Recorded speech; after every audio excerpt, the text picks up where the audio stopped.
The Eater of Souls by Henry Kuttner. They tell it in Bel Yarnak, in a language not of earth, that a malignant and terrible being once dwelt in that incredible abyss named the Gray Gulf of Yarnak. Not on Earth, nor on any planet that spins about any star in the skies we know, is Bel Yarnak.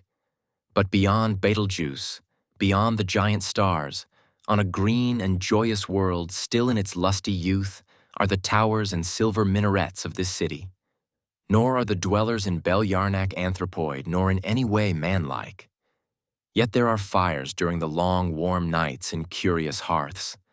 And wherever in this universe there are fires, there will be tales told about them, and breathless listeners to bring contentment to the heart of the teller of tales. The Sindara rules benignantly over Bel Yarnak, yet in the old days, fear and doom lay like a shroud over the land, and in the gray gulf of Yarnak, a brooding horror dwelt loathsomely.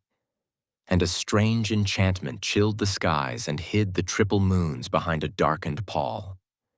For a being had come to glut its evil hunger in the land, and those who dwelt in Bel Yarnak called it the Eater of Souls. In no wise could this being be described, for none had seen it save under circumstances which precluded the possibility of return. Yet in the gulf it brooded, and when its hunger stirred, it would send forth a soundless summons, so that in tavern and temple, by fireside and in the blackness of the night, some would rise slowly, with a passionless look of death upon their features, and would depart from Bel Yarnak toward the gray gulf. Nor would they ever return. It was said that the thing in the gulf was half a demon and half a god, and that the souls of those whom it slew served it eternally, fulfilling strange missions in the icy wastes between the stars. This being had come from the dark sun, the hydromancers said, where it had been conceived by an unholy alliance between those timeless ancients who filter strangely between the universes and a black shining one of unknown origin. The necromancers said other things, but they hated the hydromancers, who were powerful then, and their rune casting was generally discredited. Yet the Sindara listened to both schools of mages and pondered upon his throne of Chalcedony, and presently determined to set forth voluntarily to the great gulf of Yarnak, which was reputed to be bottomless. The necromancers gave the Sindara curious implements made of the bones of the dead, and the hydromancers gave him intricately twisted transparent tubes of crystal, which would be useful in battling the Eater of Souls.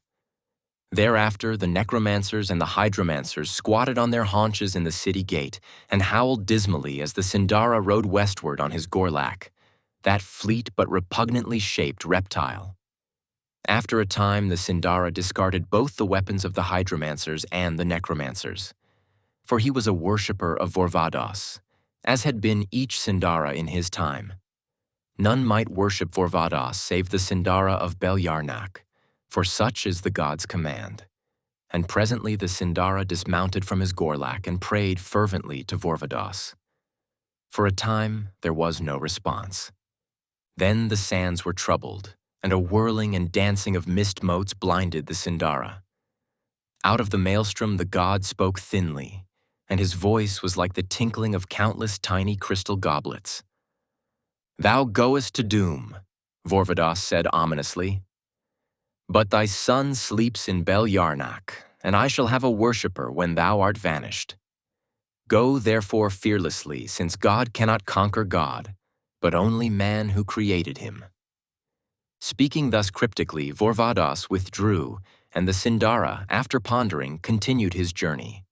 In time he came to that incredible abyss from which men say the nearer moon was born, and at its edge he fell prone and lay sick and shuddering, peering down into mist-shrouded emptiness. For a cold wind blew up from the gulf, and it seemed to have no bottom. Looming far in the distance, he could just discern the further brink. Clambering up the rough stones came he whom the Sindara had set out to find.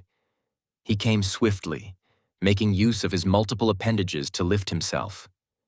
He was white and hairy and appallingly hideous, but his misshapen head came only to the Sindara's waist, although in girth His spidery limbs rendered a shocking illusion of hugeness. In his wake came the souls he had taken for his own. They were a plaintive whispering and stirring in the air, swooping and moaning and sighing for lost nirvana. The Sindara drew his blade and struck at his enemy. Of that battle, sagas are still sung, for it raged along the brink for a timeless interval of eternity. In the end, the Sindara was hacked and bleeding and spent, and his opponent was untouched and chuckling loathsomely. Then the demon prepared for his meal. Into the Sindara's mind came a whisper, the thin calling of Vorvados. He said, "There are many kinds of flesh in the universes, and other compounds which are not flesh. Thus doth the eater of souls feed." And he told the Sindara of the incredible manner of that feeding, of the fusing of two beings, of the absorption of the lesser, and of the emergence therefrom of an augmented half-god, while the uncaged soul flew moaning in the train of those who served the being. Into the Sindara's mind came knowledge, and with it a grim resolve. He flung wide his arms and welcomed the ghastly embrace, for Vorvados had also spoken of the manner in which the doom might be lifted. The thing sprang to meet him, and an intolerable agony ground frightfully within the Sindara's bone and flesh. The citadel of his being rocked, and his soul cowered shrieking in its chamber. There, on the edge of the gray gulf of Yarnak, a monstrous fusion took place. A metamorphosis and a commingling that was blasphemous and horrible beyond all imagining. As a thing disappears in quicksand, so the being and the Sindara melted into each other's body. Yet even in that blinding agony, a sharper pain came to the Sindara as he saw across the plain the beauty of this land over which he had ruled. He thought he had never seen anything so beautiful as this green and joyous land of his, and a pain was in his heart, a sense of empty loss and an aching void which could not ever be filled. And he looked away to the black, evil eyes of the eater of souls that were but inches away from his own, and he looked beyond the being to where cold emptiness lay gray and horrible. There were tears in his eyes and a gnawing ache in his heart for the silver minarets and towers of Bel Yarnak that had lain naked and beautiful beneath the glowing light of the triple moons, for he should never see that place any more. He turned his head again, and for the last time, blinded with his tears and with his doom upon him. As he leaped forward, he heard a frightful despairing shriek, and then half god and man were spinning dizzily downward, seeing the precipice rushing up past them. For Vorvados had said that thus, and only thus, could the spell be lifted. And the cliff wall curved inward as it swept down, so presently it receded into the dim gray haze, and the Sindara fell in empty mist and into final, unstirring darkness. The end. Best audiobooks for free hopes that you have enjoyed this production of The Eater of Souls by Henry Kuttner. Please subscribe to our channel on YouTube and Rumble, as your subscription is the support we need to create more great free content. Please look to our website at bestaudiobooksforfree.com for a complete list of our audiobooks.